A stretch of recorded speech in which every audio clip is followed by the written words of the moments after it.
Hi guys, my name is Danny Malcolm and today I've got an exciting new video format for you where I'll be showing you a real life Academy member's swing and sharing the exact drills and training exercises I'll do with him that you guys will be able to implement in your game if you're struggling with those same issues. So today, with the permission of Fred, I'm going to analyze his swing. Now Fred's looking to break 90 for the first time, really wants to focus on his driver, so we're going to analyze his swing on video.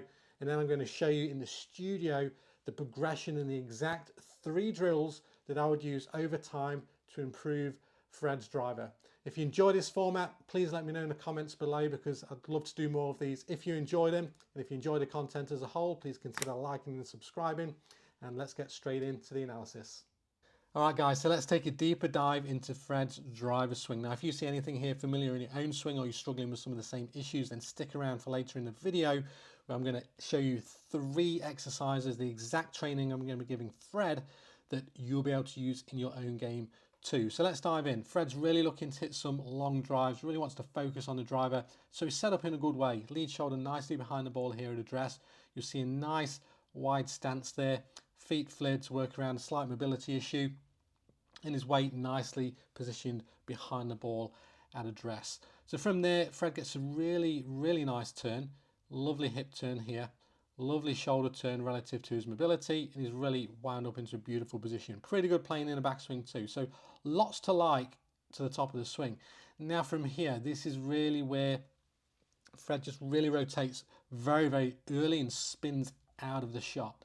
So you can see from the top there, he'll really spin hard.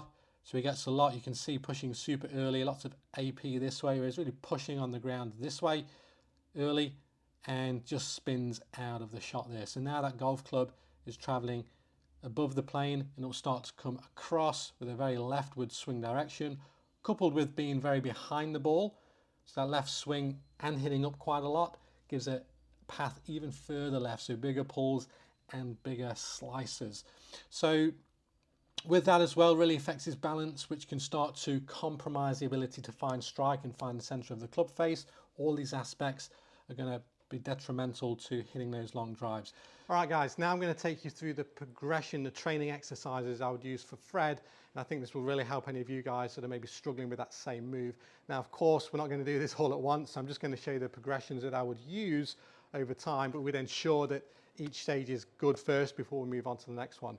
So as you can see there from the online analysis with Fred's swing, a really good setup, so many good aspects to his setup and his backswing there, really good to the top, but from the top, you can see, just spins very hard, just rotates very early, and rotation itself is a steepener, and that club really starts to come from outside to in, and as a result, we sort of lose balance there, and he falls back on his back foot, causing those pulls and slices as well. So a few things we'd like to work on there, and I think the first one, as you can see, that falling back move is not ideal. So I would firstly work on getting his weight moving more lateral and more forward, even with the driver, because he typically hits up, even though he's swinging very much left.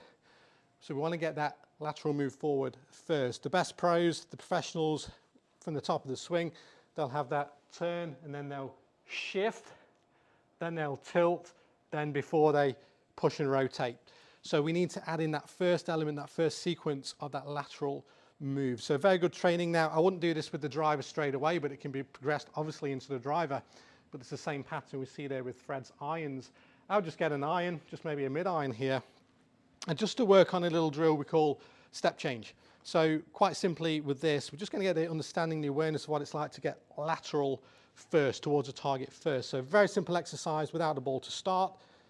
Normal setup, and what I would do here is just bring your lead foot into your trail foot, swing the club out in front of us here, and as we swing it back, as we get to about halfway back, we're already going to start to step forward.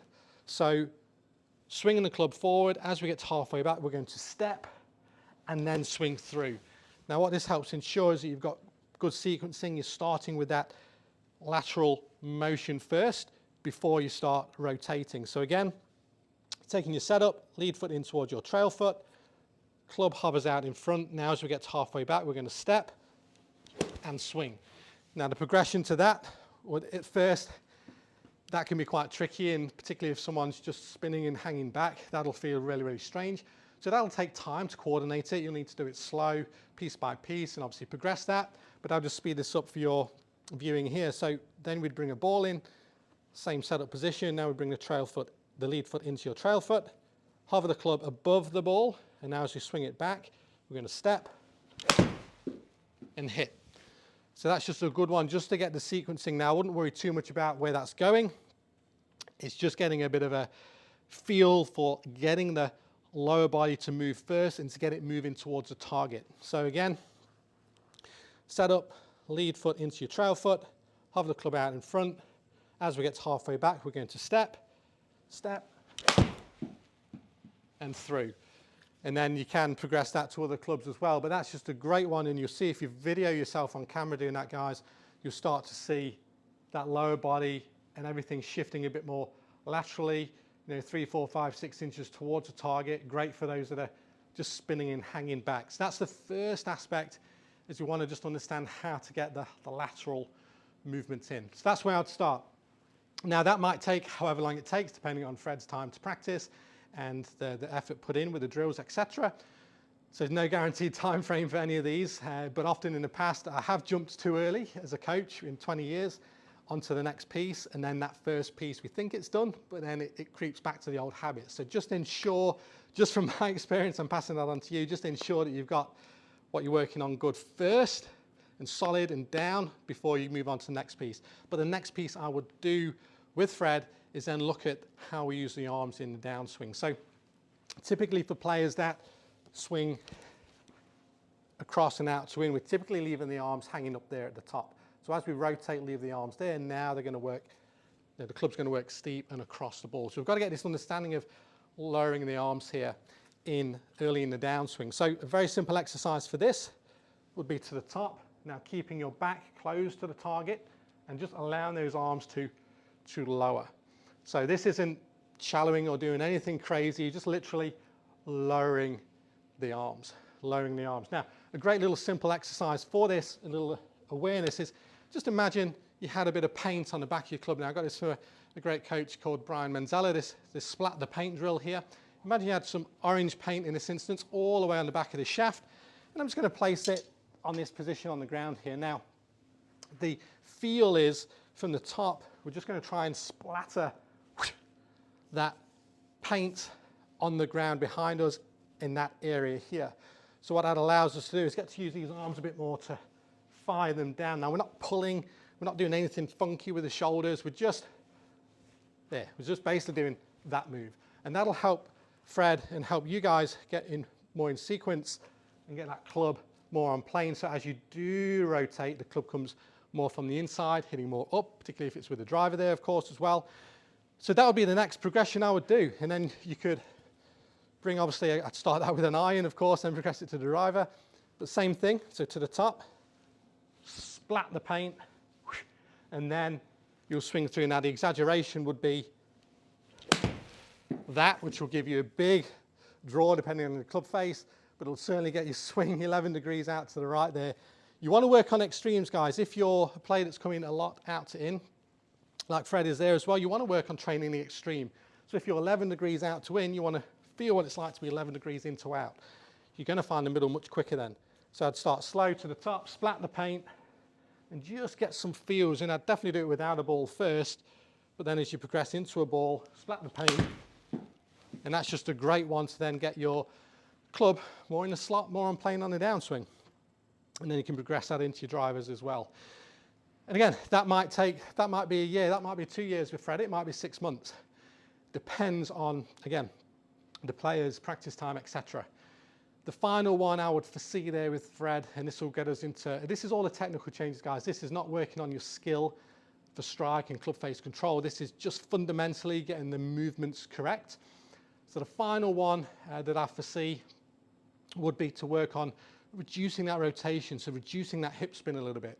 So the final piece here, great training, great exercise, is simply just to turn that foot in. So just at setup there, turning that lead foot in, and what's going to basically restrict your rotation available in that lead side. And that can, again, just help reduce the player from spinning out because they can't, because it kind of restricts them in that aspect. So that's a really good one in your setup, just a little intervention there. And that's just going to stop that spin out, which causes the club to go too far to the left for the right-hander. So from here, you feel I'm very restricted with that, and you can just swing through, and that's just going to reduce that ability to rotate too hard. Typically, that'll help you get a swing more out to the right as well. And with that, in conjunction with that, or as well as that, you could do what I call the hip spin drill. One of my favorites is just simply from that setup position, pegging your trail foot back here, obviously very exaggerated. My hips are now pointing back away from the target at about 45 degrees here. And then what we do is we get to the top, is we just try and keep this as quiet as possible. Keep your belt buckle pointing back that way, and then we're swinging the arms down and then through. So this is very exaggerated, but it's here, arms down and then through. And that's absolutely going to reduce your rotation, help you get the club more from the inside. Again, I would start without a ball and then progress it to with a ball, with an iron, then with your driver. So guys, that's my 3 progressions I would do over time with thread. So if you're struggling with something similar to thread there, then you can start to work on those aspects. Now, of course, that doesn't take into your skill development of strike and club face control. So if you want to dive deep into that, I'd fully recommend enrolling in my ball striking blueprint course, which will take a deeper dive and really improve that ball striking as a whole, your club face control, and get you shooting those lower scores as well. So guys, thank you so much for watching. If you did like the video and found that helpful, please give it a thumbs up and click the subscribe button for more content like this moving forward. Thanks again for watching, and I look forward to seeing you on the next video.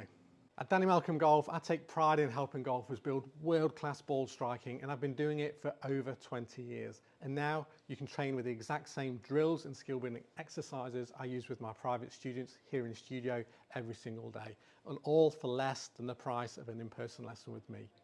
The ball striking blueprint is guaranteed to improve your ball striking. No guesswork, just a clear plan that works.